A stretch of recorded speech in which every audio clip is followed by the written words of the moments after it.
So that kind of co-regulation or energy or state exchange, does that happen in very casual relationships, like my interaction with a clerk at a store, all the way up to very significant relationships, like a spousal relationship? Are they present all the time?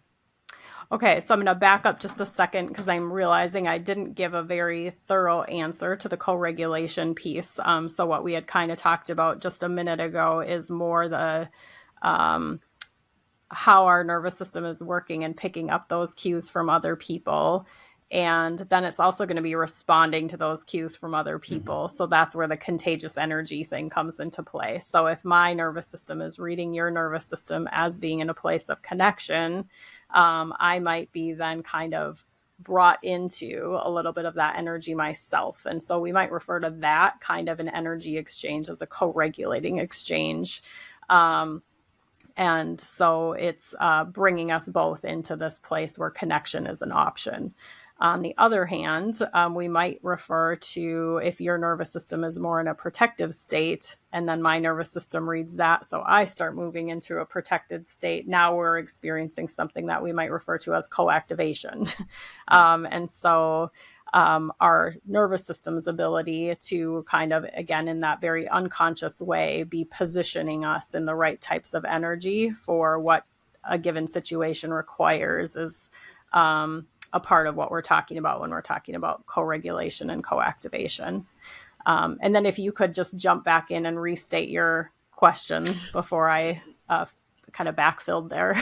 Yeah, no, that's helpful. It's helpful to get a better definition of co-regulation. So what I'm asking then is, based on how you just define that, does co-regulation happen in very casual, all the way up to very serious kind of relationships? Is it always there, or does it only kick in when it's a more serious either threat or deeper relationship? Yeah, the reading of the energy between is just happening. It's just happening. It's happening whether I'm at the grocery store and checking out and interacting with the cashier, or it's happening whether I'm, a student in a school. It's always happening. And so,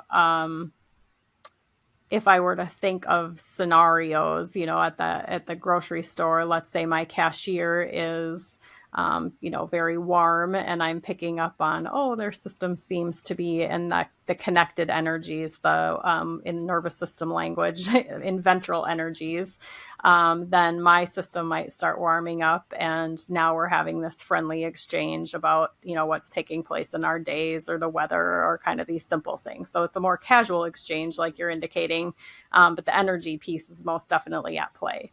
If I take that same cashier and let's say I am picking up on the fact that she is not happy to be at work that day, and is less than thrilled with having to, just kind of perform her job and check me out, I may be kind of pulling back. And so I might pull back kind of like, oh, I don't want to bother her. Some people might have a different tendency where they're like, oh, I want to warm up to her because she looks like she needs some cheering up. But those are the types of things that are going to be happening. And if I were going to lean toward her, my nervous system would have to be detecting that there's enough safety present still in the connection, even if it's not a wide open connection. I've got to be somehow picking up on enough safety in order to do that, reaching towards someone.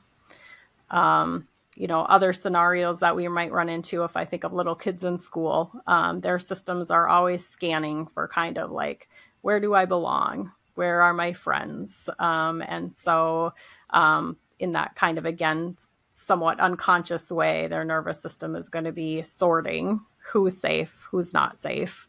And that basic safety has to be there in order for me to want to reach towards somebody.